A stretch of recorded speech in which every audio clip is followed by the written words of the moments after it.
going to talk about trigonometric identities, where you will be required to prove that sine squared theta plus cos squared theta is equals to 1 and tan theta is equals to sine theta over cos theta.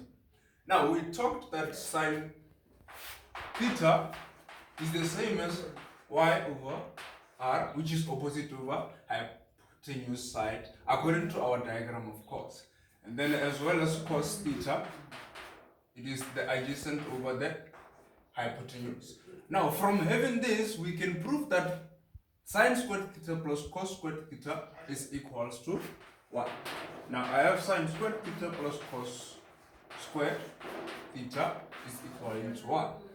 From this, I can take my left hand side to show that it's the same as the right hand side. Now, I know that sine squared theta is the same as the opposite over the hypotenuse, all squared, plus my cos squared theta is adjacent over hypotenuse, all squared. But I want to prove that this side is the same as that side. Therefore, I'm going to use my laws of exponent, where I have to give this exponent to each and every numerator and denominator that is inside of the bracket. So I will have y squared divided by r squared plus x squared divided by r squared. From this, we are going to take out the denominator, the lowest common denominator from our denominators, which is the same as r squared, or you can simply say r multiplied by r, and then it's going to give us r squared. Now you ask yourself, this into this goes how many times? Well, simply r will cancel r squared, and then we are left with y squared. And then again, you say r into r goes how many times?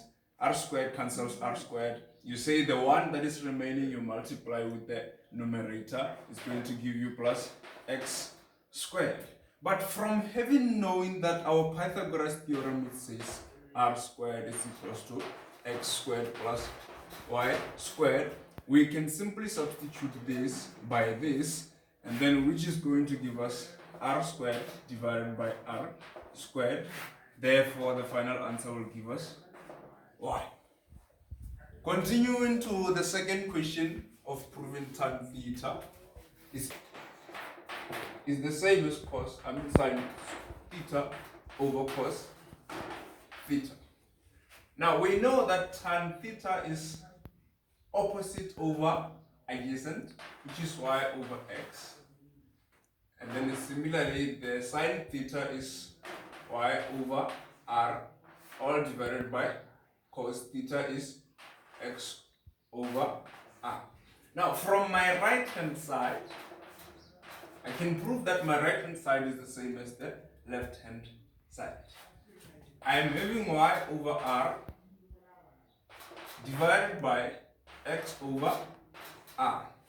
Now that we are having two fractions, we are going to change the division sign to become the multiplication sign. And when we change the division sign to be multiplication sign, our numerator from the right becomes the denominator, and the denominator becomes the numerator.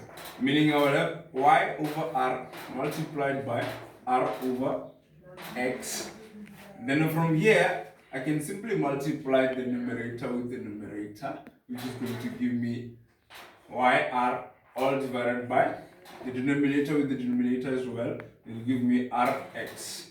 And then from here, I can divide both sides. My r will cancel r, and y is going to be over x, which is the same as tan of theta, which is y over x.